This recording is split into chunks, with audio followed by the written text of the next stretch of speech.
We're excited to share this course with you. We call it Dating, Relating, and Mating. And the idea for this course is that it is for people who are really serious about creating great romantic partnerships.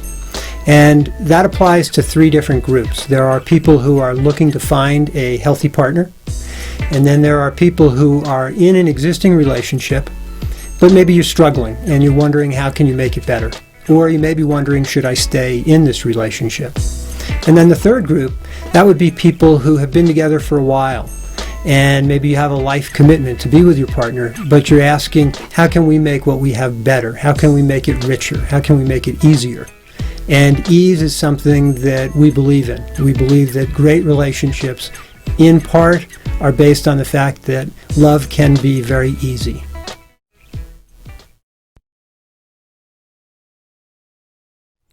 Welcome to Reology. Reology.org is an organization that's dedicated to improving people's lives and their relationships by fundamentally changing the way that we relate to ourselves and to other people. And in this course, I'm going to share with you material that has been developed over the last 50 years. It was originally developed by our mentors, John and Joyce Weir, and then we took over this body of work in the late 1990s, and we've been teaching it ever since. This particular course is known as Dating, Relating, and Mating. And it's a course for individuals and couples who are really serious about creating great romantic partnerships. And what I'm going to do during this course is I'm going to share with you the best tools and ideas that my wife, Hannah, and I have learned and used over the past 20 years. During which time we've been happily married. Now, before that, we both struggled in previous marriages and previous relationships, and so we know the difference. We know what it's like to have a great romantic partnership, and it makes all the difference in the world. Now, this course is broken down into three parts, and the first part is a focus on dating, as well as an overview of our entire model of romantic relationships. And the second part is about relating, and the third part is about mating. And I encourage you to go through all the parts regardless of which stage you're currently in. If you're wondering if this course is for you, that depends. Are you asking the following questions? If you're asking, how do I find a good man? Or how do I find a good woman? This course will help you find a healthy partner as well as avoid being with the wrong partner. If you're asking, how do I decide whether to stick with my current partner or possibly recognize that I'm wasting time, this course will help you figure that out as well. If you're wondering, how do we make our current relationship healthier? This course will give you tools and practices that help you do just that. And if you're wondering, how do we stimulate the love we have? Maybe you've been together a long time. This course will help you if you go through it with your partner. And that's really the key. If you do this together, there's no question that this will stimulate the love you have and allow you to connect in healthier ways. And finally, if you're asking, how do we make partnering easier? This is maybe the ideal course, because at the heart of our philosophy, we believe that romantic relationships can and should be easy. And the key is being with the right person, learning certain communication skills, and developing your own maturity so that you can relate with one another in a healthy and nourishing way. And that is possible, and it's what this course will teach you to do if you work on it and if you apply the tools and principles that we teach you. Okay, now in part one, I'm going to give you an overview of the entire course as well as a new perspective on what we mean by dating. And I will introduce you to the three stages of romantic relating. And then I'll show you that in each stage there are 4 aspects that I'm going to encourage you to pay attention to. I'll introduce you to our scoring system, which you can use to evaluate your current relationship. And then I'm going to delve a little bit more into the dating stage, and I'll share ideas and practices as well as some tools that will help you succeed when it comes to selecting the right partner. I will cover some frequently asked questions that we get all the time when we go out and teach this in public. I will talk about some dating do's and dating don'ts. And then I'm going to introduce you to a mindfulness practice that is designed specifically for the dating stage. And I'll also share with you a secret communication tool that is very simple but incredibly helpful. Now, if you are beyond the dating stage, let's say that you're already into the relating or the mating, and by mating what we mean is marriage, long-term commitment of some sort. So if you're into the more advanced stages of a romantic relationship, I still recommend that you listen to this part of the course because it includes some ideas and tools that'll help you even if you've been together for a really long time. Okay, so here we go. We're going to talk about the 3 stages of romantic relationships. And this shows you that the 3 stages are dating, relating, and mating. And again, mating to us means long-term commitment. Now, one of the biggest problems that we've identified is that people aren't clear about what stage they're in, and so they get things mixed up or upside down. And some couples are relating on their first date, and they're mating on their second date. And this usually doesn't work out very well. Some people are mating, but they still haven't figured out how to relate. And if you get really clear about what to expect in each stage, this process becomes much easier. And by the way, you will find this slide is in the companion workbook that goes along with the course. And the idea is for you to be filling out different pages in the workbook as you go through each of these different lectures and lessons for the dating, relating, and mating stages. Now, I'm not going to go into a lot of detail about all 3 of these stages right now. I just want to point out how different they are. So notice that dating only lasts from 1 to 3 months. And if that goes well, then you start relating.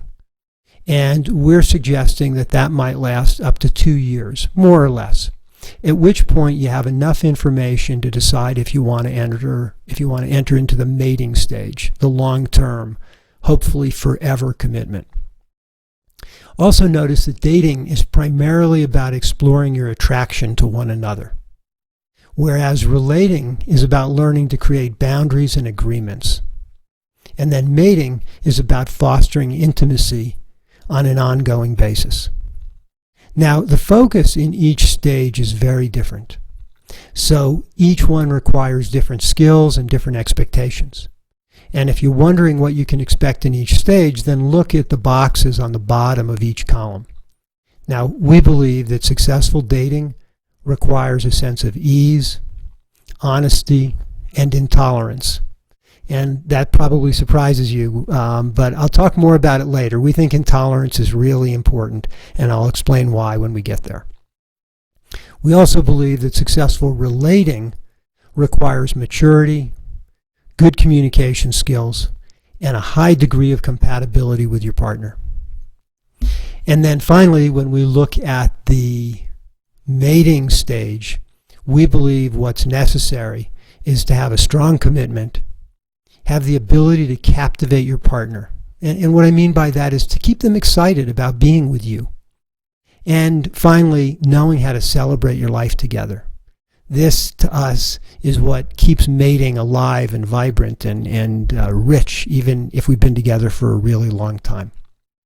Now, I'll say more about all of these things as we go on, but what I want to do now is I want to introduce you to the 4 aspects that exist in each stage of a romantic partnership. So when I talk about the 4 aspects, what I am referring to includes chemistry, the chemistry that you have with your partner, your styles, and by styles what I really mean is the ways that you move through the world. I'm also talking about values. Values are your deeply held beliefs, the things that really matter deeply to you. And your dreams. Dreams have to do with what you want your life to look like in the future. So what we're going to do now is we're going to take a brief look at these, just a quick overview, and then I'm going to show you how you put it all together. Chemistry has to do with whether or not you like the way your partner moves, and smells, and touches, and smiles, and laughs. And having good chemistry is incredibly helpful when you're going through the hard times. And it makes the good times a whole lot better. But the thing is, the chemistry alone is not enough. And so this is why, even if the chemistry is really fantastic early on, we encourage you to look at other aspects of relating before you step into the next stage, which would be relating. Now, when we talk about styles, what we're really talking about are things like whether you're introverted or extroverted, whether you're frugal or extravagant, whether you tend to be more of a feeling person or a thinking person, optimistic or pessimistic, and your communication style. Is it specific or is it vague? Now, you learn a lot about your partner's style when you're dating, and then you learn even more about their style when you start relating. And here's the thing to remember. If your styles are compatible, and they don't need to be exactly the same, but compatible, then your life as a couple is going to be a whole lot easier.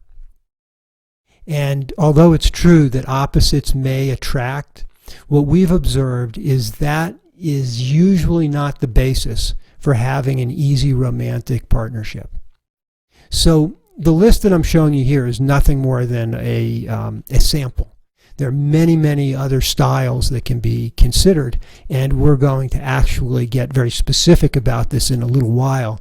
And you'll look at your styles and how they complement or don't complement your partner's styles. As we go on and we talk about values, values are deeper than styles. Values have to do with what a person deeply believes in and cares about. And you do learn some about a person's values when you're dating, but a person's values really start to show up after you begin relating. And what we'll do is we'll explore this much more in depth when we get to the second part of the course. However, if in the dating stage you bump into really obvious conflicts around your values, say for example that the other person doesn't want to be monogamous, and yet this is an absolute necessity for you. Or say that you don't want to have children, but this is really important to the other person. Then what we're going to suggest is you simply stop. Stop dating. Because these are very deep differences and they're likely to be irreconcilable. Look for things that are absolutely non-negotiable to you and make sure that those are on the table, because the further you get into the romantic relating, the harder it is to stop. And so if you see these irreconcilable differences early, then that's a sign that you shouldn't keep going. Finally, the fourth aspect is your dreams. And again, you may get a vague sense about a person's dreams when you're in the dating stage, but really this comes later. You're going to learn more and discuss more about your dreams when you're in the relating and the mating stages. So we'll explore this in much more detail when we get to part 3, which is the relating section of this course. Okay, when we put all of this together, we come up with a system. And it's a system designed to help you evaluate if you should move forward with the person that you're involved with. Should you go from dating to relating? Or should you go from relating to mating? Or if you're already mating, should you give up? Should you work harder? Should you try a new approach?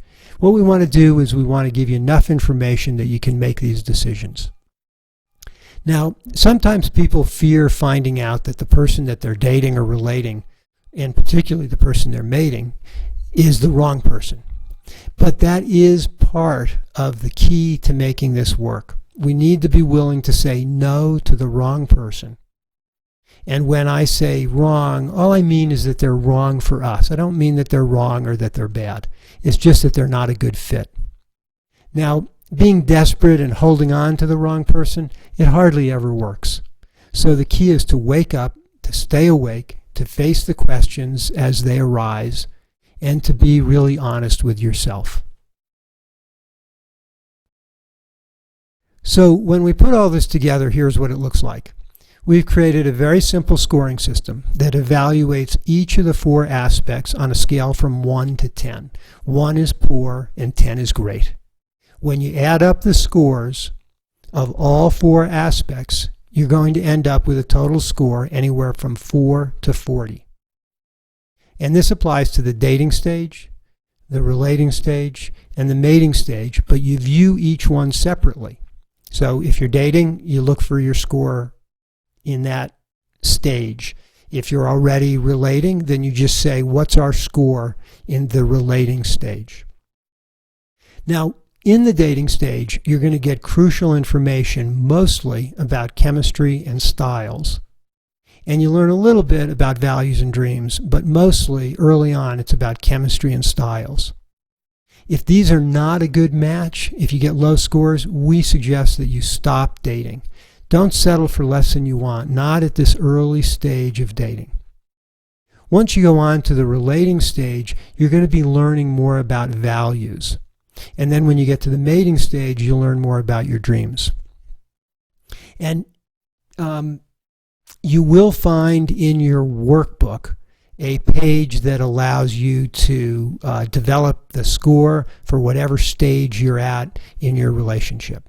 And here's the key thing if you want to be successful and you want to have an easy and sustainable romantic relationship. The key thing, it's a 36. Don't settle for less than a total score of 36, especially in the dating stage. Now, if you're in the relating stage and you come up with a score of 35, that doesn't mean that you immediately walk away. You take some time and you think about what you can do to improve your score. Or let's say you're in the mating stage and you've been together for maybe 15 years and you have a score of 30. Again, that doesn't mean that you immediately give up, but you sure need to do something. And so we'll get into that in part 3 of this course. Now, what I've covered so far completes the basic overview of the 3 stages and the 4 aspects of romantic relationships. And now we're going to delve a little bit more deeply into the dating stage. But even if you're relating or mating, there are some helpful tools and tips, so I encourage you to finish this part of the course before you go on to part 2, which is about relating. Okay, now let's look at the scoring system and how it works in some different dating scenarios. So here we see that scenario dating 1 has a total score of 35 and dating 3 has a score of 35. But we're going to propose to you that these are very different situations. So in dating 1, which is the first column, we show great chemistry and great styles. They both have a 10. But there's a low score for dreams. Now, really, you can't be sure about dreams at this point, but even with a low score, we're not all that concerned. And we would suggest that it might be very worthwhile continuing to explore this relationship and see where it's going to go. However, when we look at dating scenario 3, we see that the low score is in chemistry. It's only a 5, and alarm bells go off for us. For one thing, chemistry early on is usually at its highest. So if you start with a 5, where are you going to end up? Plus, chemistry is one place that we strongly don't encourage you to compromise. If you don't have good chemistry, that's going to make things more difficult. Now, Dating scenario number 2 in the middle, this just looks really solid, and of course it has that magic number of 36. So let's continue looking a little bit more at the dating stage.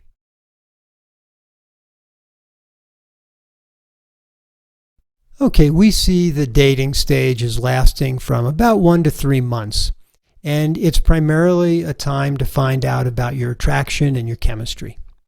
And we believe this is a stage that should be fun, it should be easy, it should be uncomplicated. And if things are difficult in the dating stage and you accept that, then you're sending a message that says, difficult is okay with me. And that means you're going to likely end up with something that's difficult. During this stage, we encourage you to be natural, to be yourself. We encourage you to show up, show who you are, because ultimately you can't hide. And even though there's a tendency to do that, we think it's a mistake. We also encourage you to set the bar high. In other words, have high expectations for your partner, because this tells the other person that you expect a lot of them, and this helps you attract a healthier partner. Ultimately, we all get what we settle for. And so why settle for less than you want? Really see if you can create something great in the dating stage and then build on that as you go forward.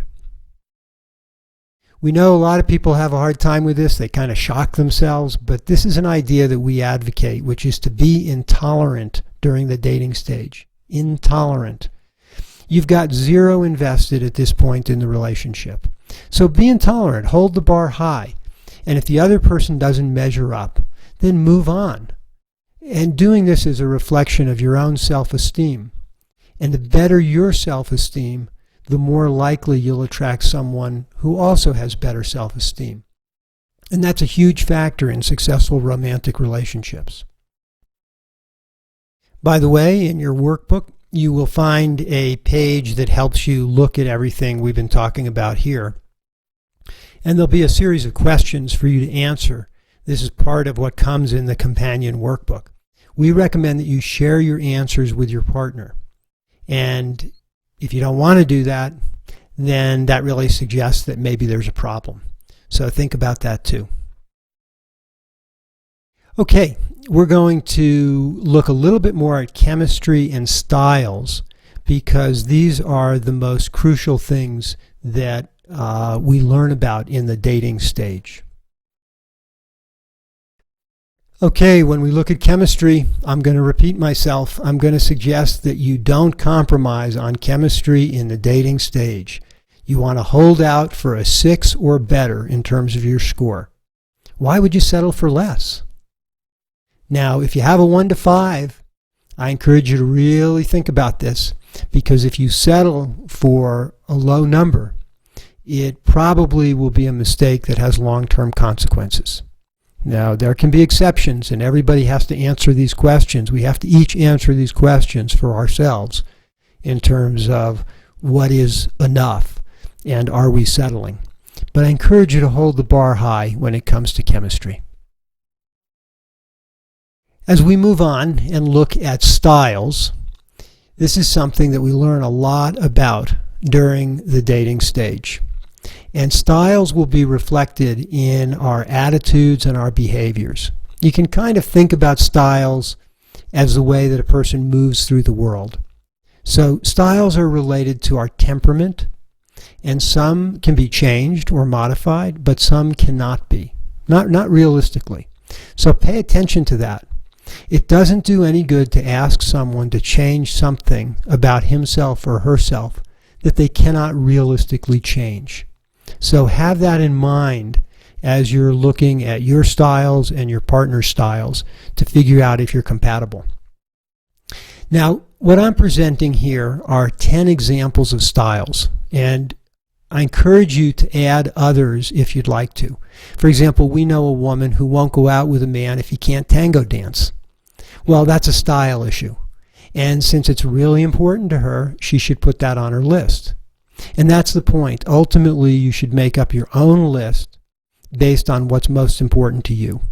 and the person you're dating should do the same thing, then you compare them and you see how everything lines up. And just doing this process in and of itself can be very revealing. Now, the idea with this process is to notice the ways you and the person you're dating are similar and different. And being different is not necessarily a problem. I mean, naturally you are different. What you're looking for is compatibility. Do your styles complement one another? And the way I'm going to help you understand this is that I will briefly walk you through this list of styles, and I'm going to use my partnership with Hannah as the example.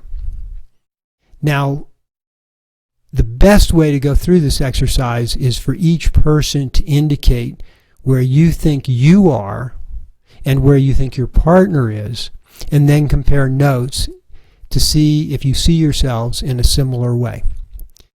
You will find a worksheet in your companion workbook that will allow you to do this process.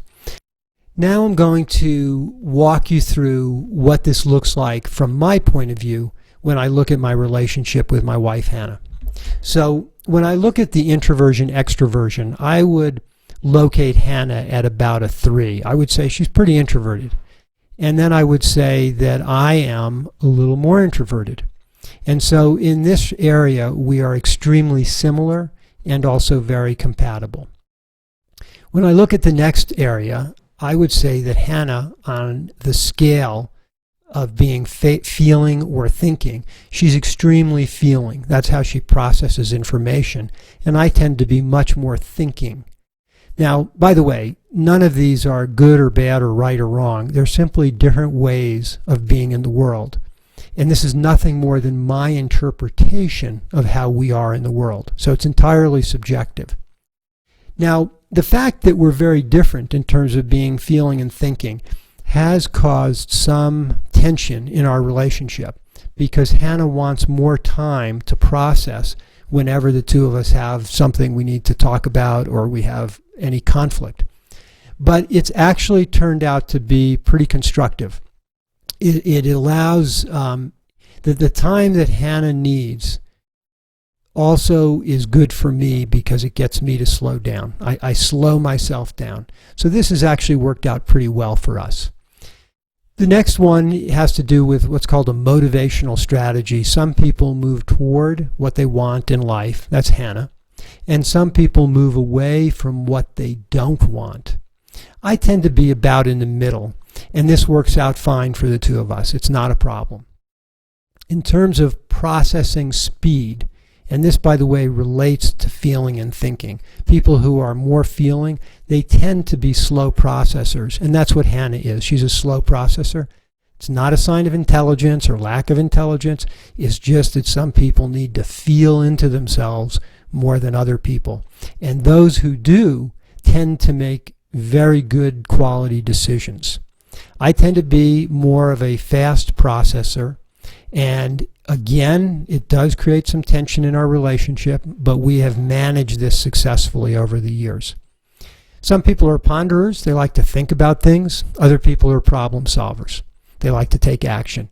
Hannah and I both lean in the direction of being problem solvers. We're pretty similar. Some people, when it comes to communication style, tend to be very specific. And Hannah's a little bit in that direction, but kind of close to the middle. And some people are vague.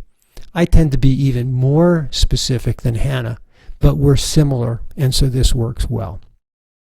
When it comes to traditional lifestyle versus alternative, both Hannah and I are on the traditional side, and so there's very little tension here. When it comes to taking risk in our lives, Hannah is very risk averse, and so am I. And this works well for us. When it comes to sensitivity, Hannah tends to be about in the middle. This is again from my point of view. And I tend to be more sensitive. And we're close enough that it doesn't cause us any problems. In terms of being optimistic and pessimistic, Hannah tends to be optimistic, and I am probably in the middle. I kind of think of myself as being realistic, but this is worked out fine for us. It's not a big enough gap that it causes any problems.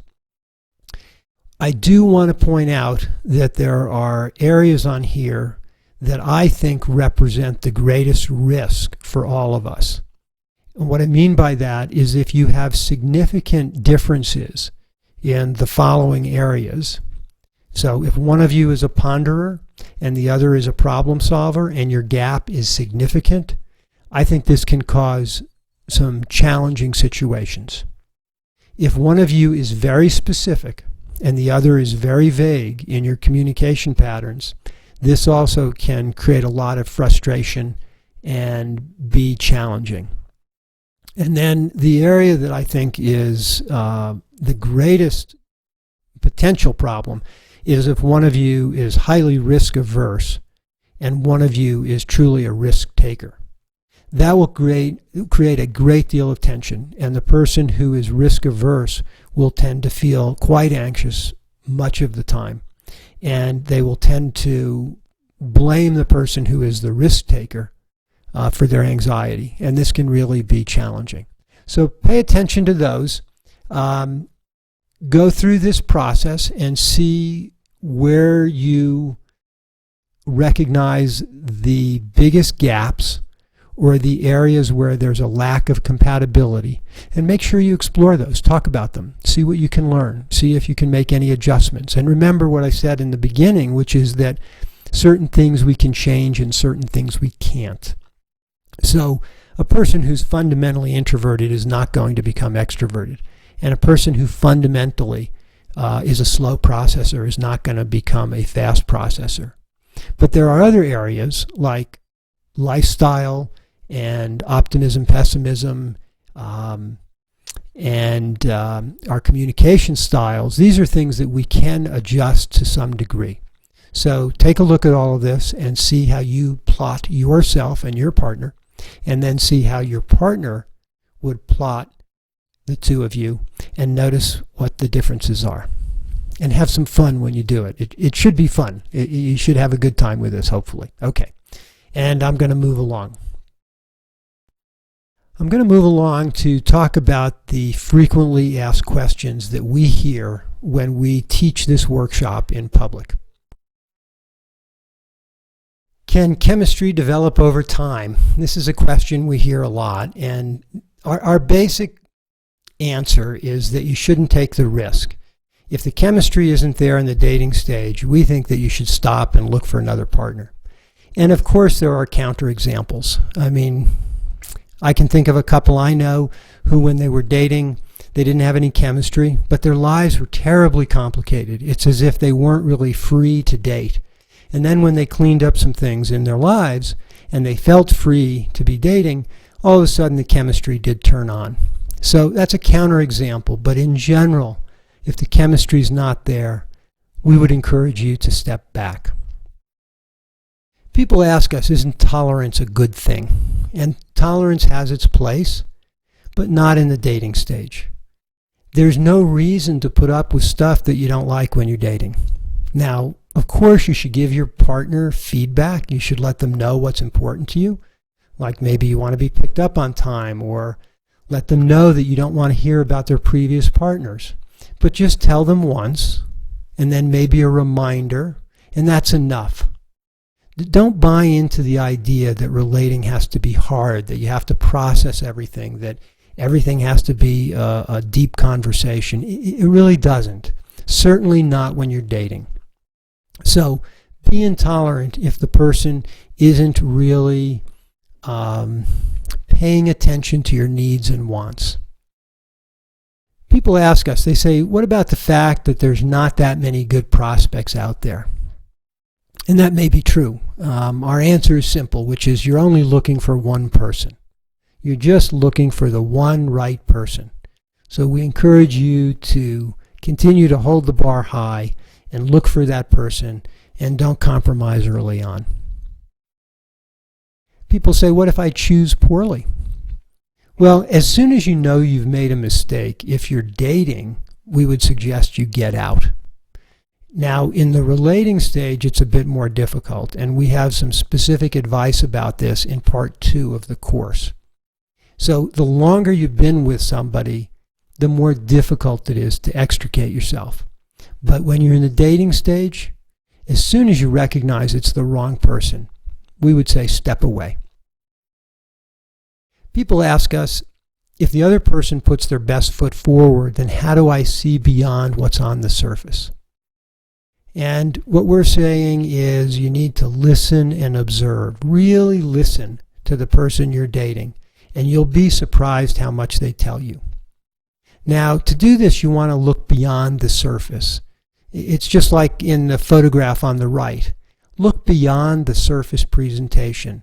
Look beyond people's words and observe whether or not their actions match their words. Also, you want to see how the other person handles himself or herself during stressful moments. Even when dating, there will be some stressful moments. And by the way, this is part of why we suggest that you date for 2 to 3 months, because in that amount of time, you will see a lot more than you see in just a week or two. Question: how long should I date before deciding it's time to relate? Well, for most people, once they enter the relating stage, that's when they get physical. And we recommend that you wait 2 to 3 months before taking this step.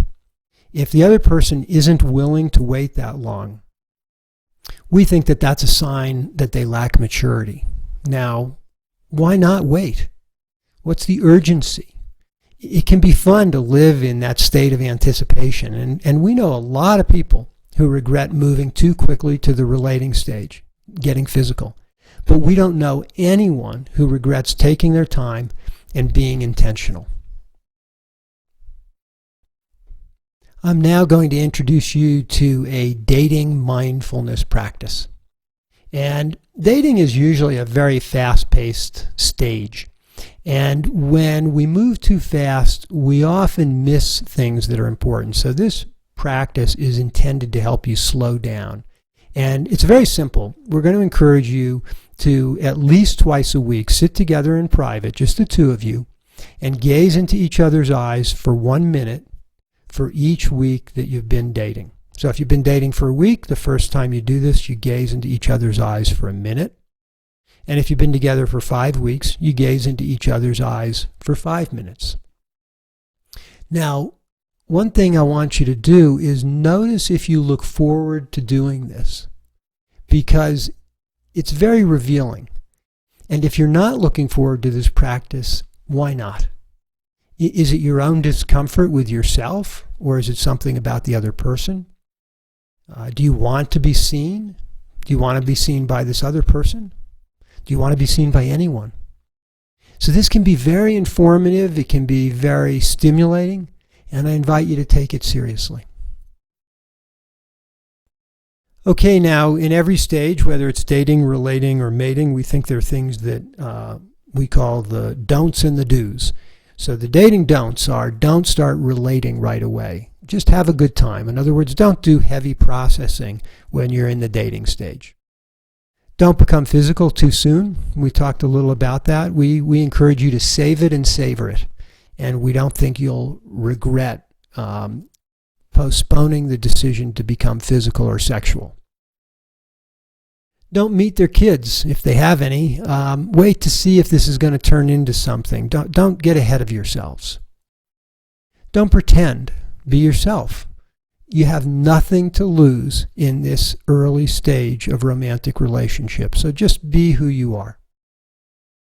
And don't get lost in fantasies about the future. Try to stay present, because there is no way to know if this person, the other person, is a good long-term partner. The truth is, when we're dating, we don't even know each other, not yet. So don't jump ahead. When we look at the dating do's, the first one is to be honest, because you are laying the foundation for the future of your relationship. And we think it's just critical to be honest. Maybe the most important thing, because it's how you build trust early on. The next thing is to be curious about whether you'll like the other person, instead of focusing so much on whether or not they'll like you.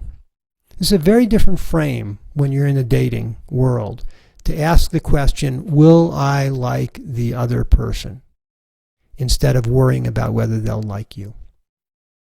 We encourage you to listen and learn, and then notice if that's reciprocated. Does the other person listen? Do they learn? Do they alter their behavior to accommodate you in ways? And if so, notice that, because it's a good sign. We encourage you to start with a clean slate. There's no need to share your entire history with somebody, particularly in the dating stage. And maybe the most important is to have fun. And then in the next section, we offer exercises and communication skills, but we don't emphasize those skills too much in the dating stage because we don't want you to be working really hard. We want you to just have a good time and enjoy yourselves. Now, there is one skill that we do promote even in the dating stage. It is the secret communication tool, and it's simple but incredibly powerful. So when you're unhappy with something that the other person does, or when you want something from the other person, here's the key. Ask for what you want instead of complaining about what you didn't get. Ask for what you want instead of complaining about what you didn't get.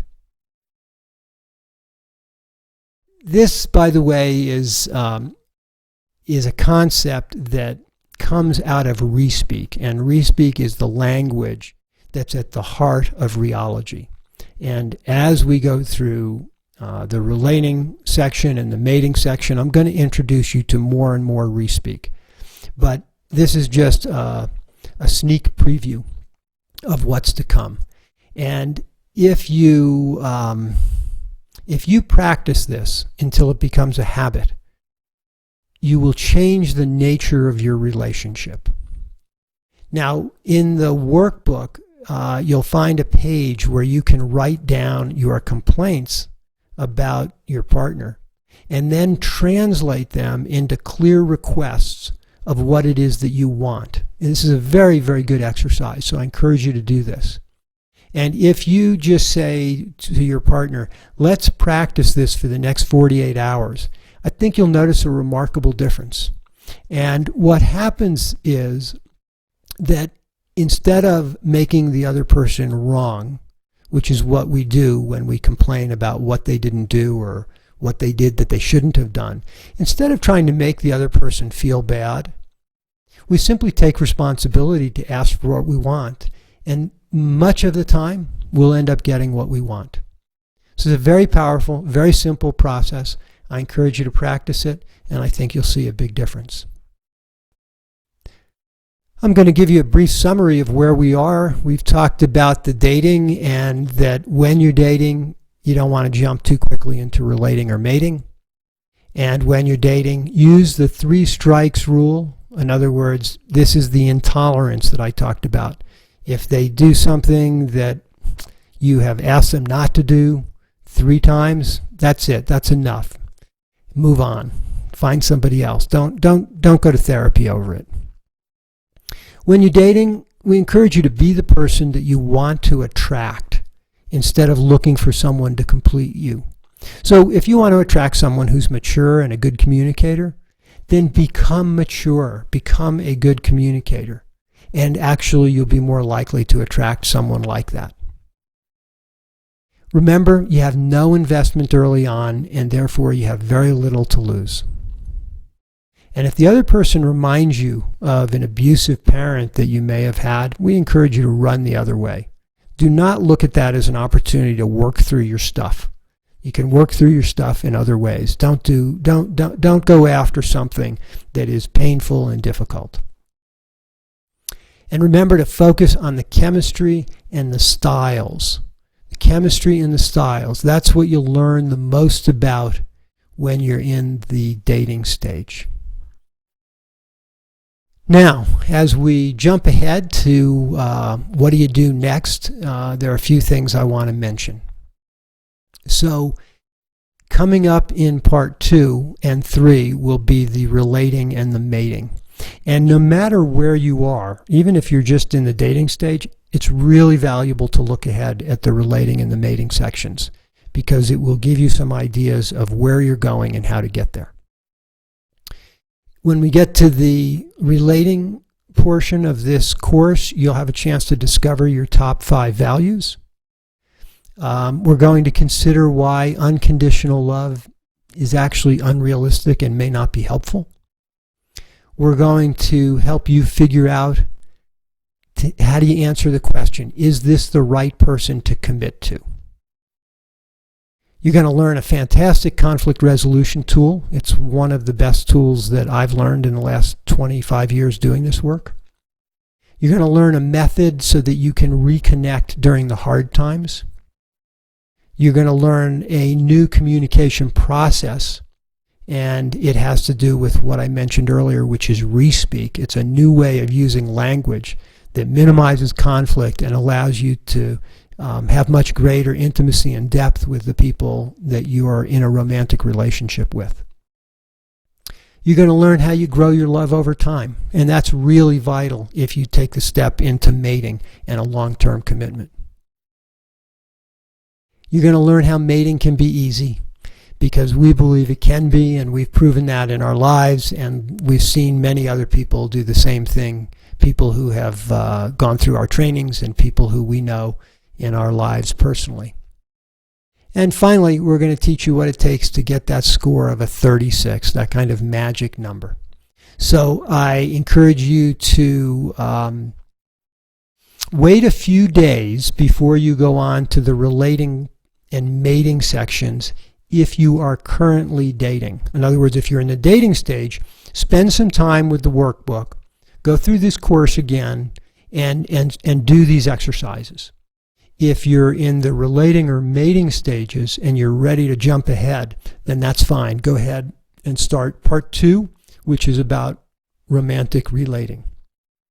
I hope you enjoyed this. I think you'll find great value as you continue to go through the program, particularly if you do it with your partner, and particularly if you practice the tools and ideas that we're presenting.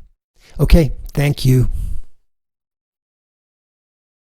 That's the end of the dating segment, and we hope you enjoyed it. And as you know, we gave you an overview of what happens in relating and mating, but we didn't go into any detail. And so that's what's going to happen now. If you choose to go on and do the relating segment, we're going to go into very specific things about what it takes for you to succeed when you're relating. We're going to share with you some techniques and some ideas that, as far as I know, you won't learn anywhere else. And they have made an enormous difference in my life with Hannah. We've gone from relationships where we used to struggle to being in a 20-year marriage that we would consider, we do call it easy. We find it very easy to be together. And we're going to share some of the things that we've done to make our life